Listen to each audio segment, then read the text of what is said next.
Mynkre, there are very few. There's no homestays in Mynkre, if I recall correctly. There's only a few hotels because there is an industrial area. It's all cement factories, and that's one area of Meghalaya which is extremely polluted. Honestly speaking, extreme, Oh, like next level pollution. Like this is worse than Mumbai and all this place. oh, okay. But why it is so? Because I mean, when we spoke to local folks and all these things, there are some unregulated cement factories and stuff, and then there is rock quarries near Mynkre where there's a huge business of rocks getting exported from India to Bangladesh through the Dauki checkpoint at the Yeah. border.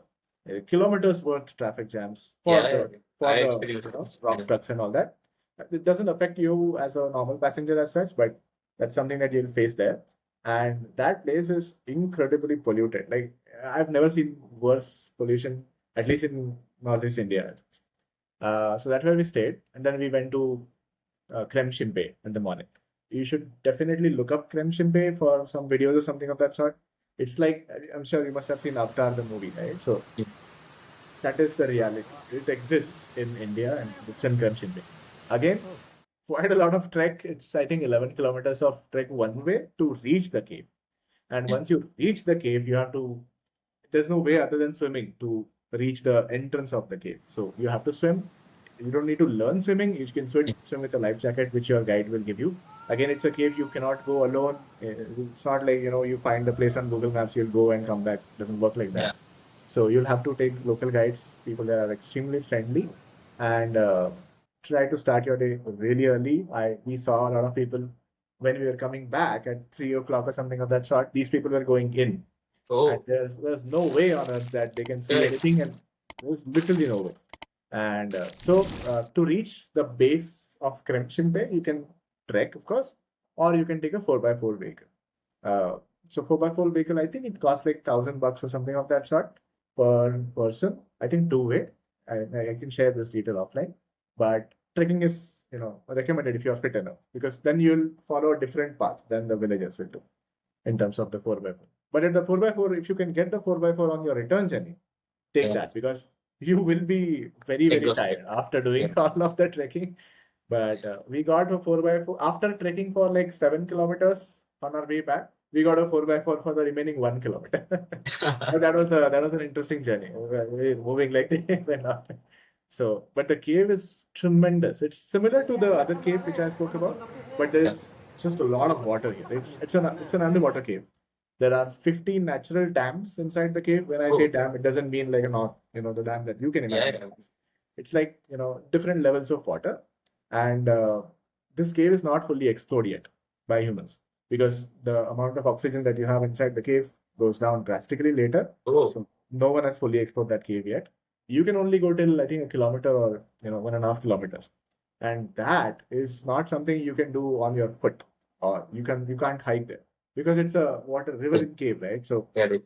so I think I explained the bamboo part earlier. It's a similar experience here. So it's a bamboo raft that the local folks have kept there. There are two, if I'm not wrong. And you have to sit on the bamboo raft. One person on this side, the other person on this side. Yeah. You're half underwater. That's how it works. And these guys will take you around. So they will have a huge stick of bamboo to navigate. It's not Yeah. a pedal or something. They will literally push the Yeah. bamboo till the base and then navigate like that. Shit scary experience if you ask me, but amazing I, part. I, I So think I need to go back to it, do this.